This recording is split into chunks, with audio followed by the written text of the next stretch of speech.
Welcome to our first project video in our 410 THR.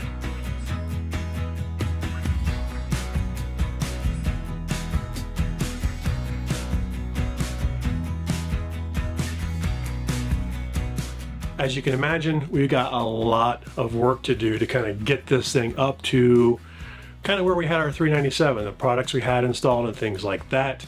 So we have a lot to share over the course of a lot of videos. So this first installment is just some of the projects that we tackled first thing because they're smaller or easier, or we need to do them before we leave. We'll probably have a couple more before we leave, but this is the first one, so let's just jump right into them. Brand new RV, brand new set of SnapPads. Now these things are great and they're super easy to install. The reason we put these on is you can see that the diameter, the size of the pad down here is not very big. It's also curved on the edges, and even just being here for a few days, I've noticed that our pads have sunk into the ground maybe 1/4 of an inch. Not a lot, but this will give it a much bigger footprint. You can see the difference in size between just the inside of this diameter and the whole thing. It's also a nice solid like hard rubber, so it's kind of non-skid. I noticed when we were setting up here on gravel, the pads slid a little bit when we were auto leveling. So we really like these. They stayed on our RV for 5 years, never had one fall off. Putting them on is super simple. I'm gonna put a bead of soap around the edge here, and then I'm gonna put the jacks down into them, and they should just pop right on. If they're not clean, be sure to clean them up really good before you start this install. You don't want any debris between the RV SnapPad and the actual landing gear. For obvious reasons, it's not gonna be in there good if it's got rocks and stuff stuck in there, so be sure to clean them up. Do take the extra couple of minutes to actually use some Dawn dish soap or something similar to just kind of use it along that bead along the edge to give it a little bit of lubrication so the foot goes down and sticks in without problem. All you need to do is get your jacks down about 1 inch off the pad, adjust your alignment, and then put them down. If your jacks are like ours, they operate in pairs, so put them on in pairs. What I mean by that is one jack goes down and then the other jack goes down, and really they're on the same circuit, but one operates then the other one does. You'll notice when I put ours on that the one side doesn't go all the way in until the other side is down and is starting to put some weight on them. Our pairs for our system are the 2 front ones, the 2 left, and the 2 over there. I feel like a flight attendant. But yeah, all of our jacks operate in pairs. That's how I put them on. Next up is this thin shade. We talked a little bit about this in our last video about the 410, about how it comes thin shade ready, but doesn't actually have the shade in it. So we went ahead and put that in. This Lippert thin shade add-in or plug-in or whatever you want to call it for this thing is really pretty simple.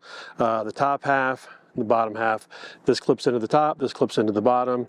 You'll see it's got a little groove right here, and it's just like a little cam lock in there. It's pretty simple. Obviously you want the little shady handle thing pointing out.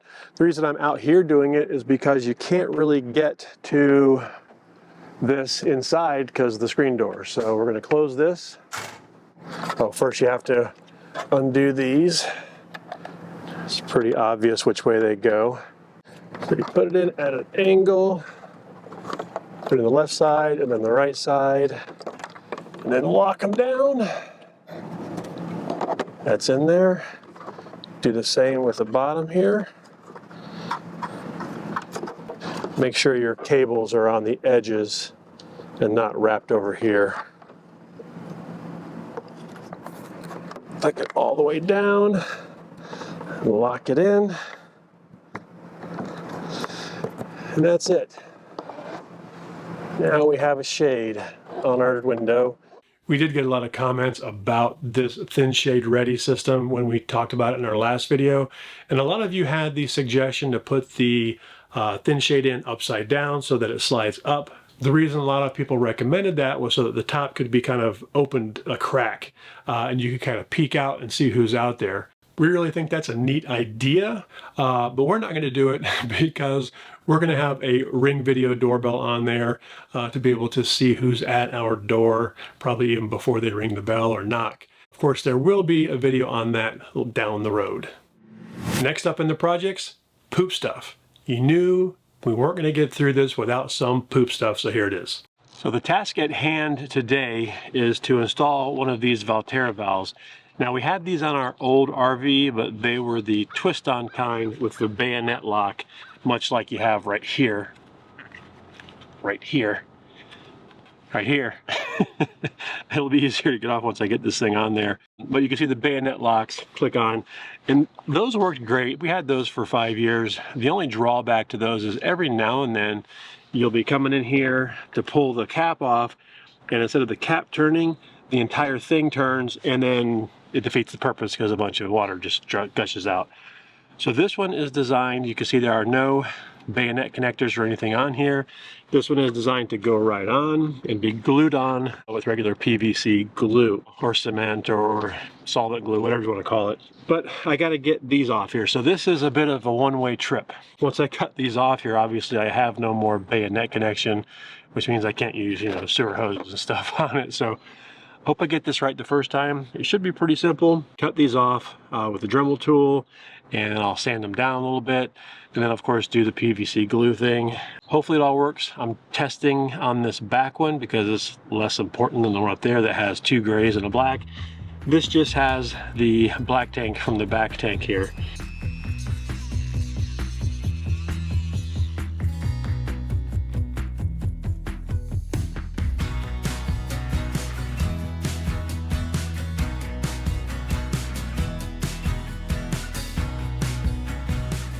And now this should go on.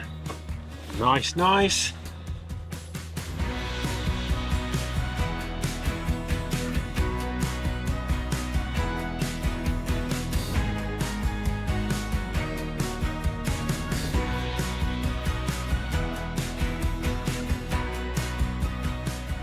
Hold it in place for 30 seconds.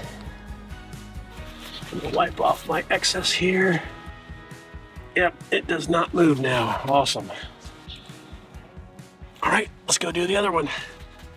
The front valve went on just as easily as the back valve did. In fact, I probably did it a little bit faster because I had done one already. Also, I did leak check those.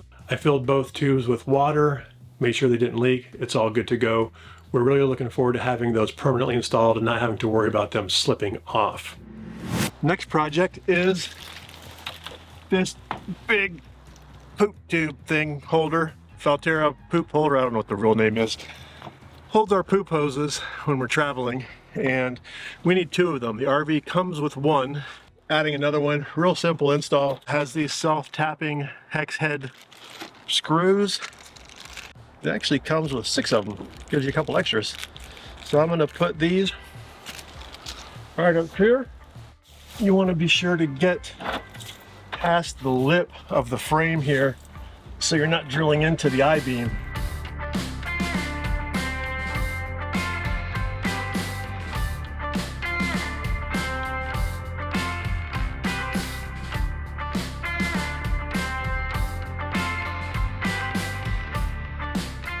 As you can see, that install is really pretty simple, but you do need an impact gun to really get those self-starting screws into the frame. I don't know how well it would work with a regular drill. You're certainly not going to hand screw it in. So get a good impact driver and those go on, no problem. We really like carrying our poop hoses outside of our space, even our basement. The only thing we keep in our basement is a small tub of attachments. Poop hoses can stay outside. Before we get to our next item, I'd really like to ask you guys a favor, and that is to please subscribe if you haven't already. Click the little subscribe button, give us a thumbs up. Those things tell the YouTube algorithm that we're okay people and that our channel's okay and that other people might want to see it. So you're doing us a favor if you do that, and we really appreciate it. Now we go from poop to propane. Today we're going to do a project we've done before, but this time it's a little bit different, and I'll show you why here in just a minute. But we're going to be putting these Mopeka, whatever, sonic propane level sensors. Now we did a full video on this several months ago where we actually drained one of these and measured it and weighed it all the way down to see how accurate they are, and they're super accurate. But what we're running into here is that we got some of these for our new tanks in the new RV. And what's happening is the bottom of the tank here appears to be a little more rounded, and it's got a little bit of play in it. And you can see one magnet or the other is attached at any given time, but not both. I reached out to Mopeka about this, and they said to try these. Now, this is a collar that's designed for use on an aluminum tank. Obviously, these things can't stick to an aluminum tank because magnets, non-ferrous metals, that kind of thing. And it's pretty straightforward. This gets adhered to the bottom of the tank. This goes into the middle, and then this goes on top of it. So basically, it's like this, and then this clicks in. I kind of like that they separated these two pieces out because I think it would be a real pain to get this thing lined up and adhered while trying to put the sensor on at the same time. Also, if you ever need to remove the sensor to change the battery, you don't take the whole thing off, you just take this piece off. So let's give this a go and see how this works. The instructions are pretty straightforward. Like most things, you want to clean the area before you put on the adhesive. Just a general purpose cleaner here, and alcohol.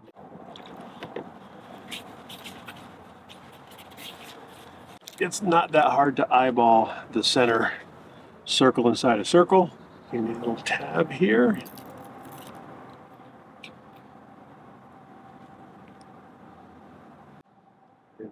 When I do things like this, I like to set them on very lightly. They can be moved pretty easily from there.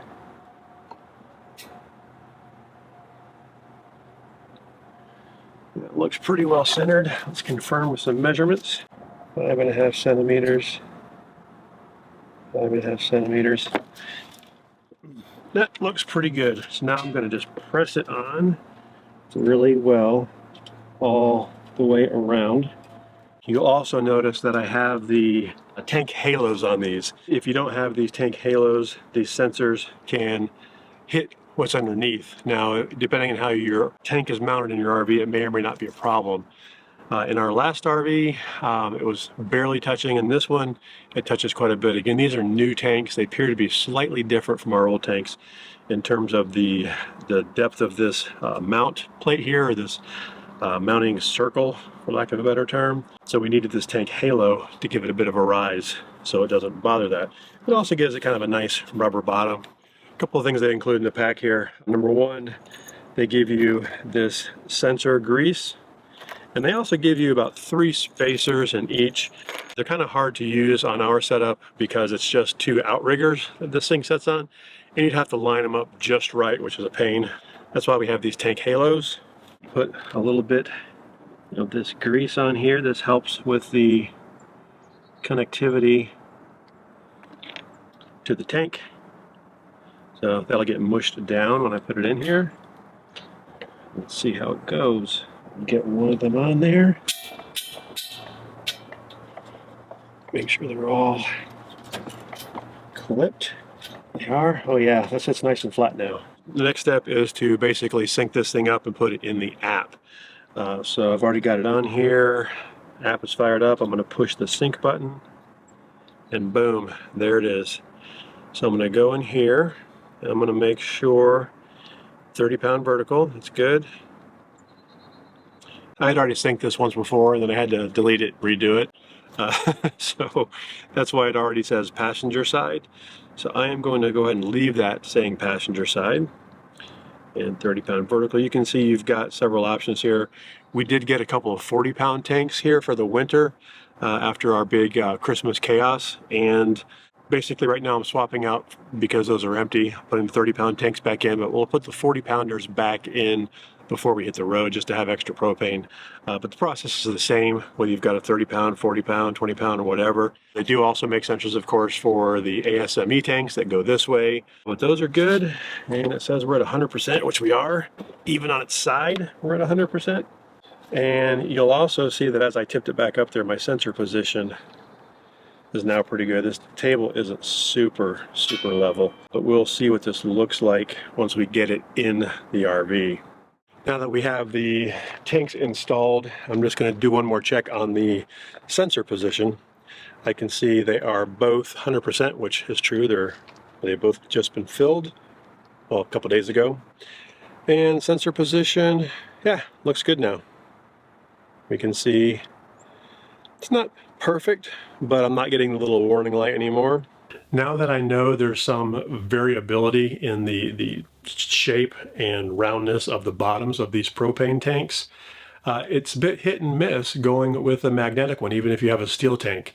You know, our last ones fit great, but these are a little too rounded. So I'm tempted to just recommend the aluminum version right out of the gate.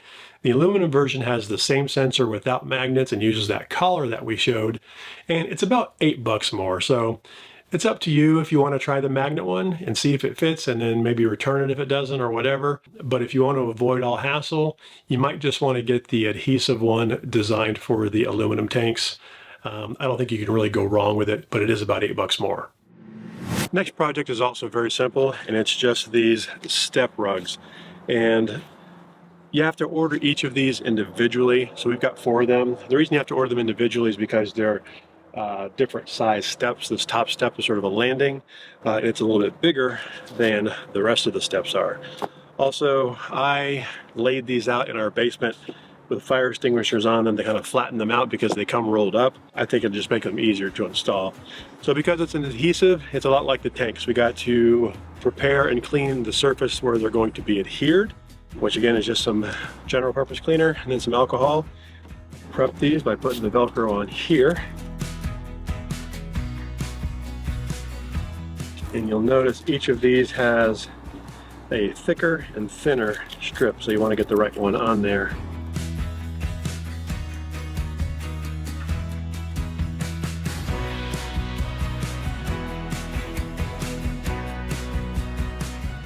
And then this one I'm going to put all the way back. I'm going to center it using my hands like this. And then set it down evenly. And just like with the tank sensors, I am not going to press down on it until I'm happy with it. And then I'm going to really press down on it. And then I'll get up here and step on them in a bit.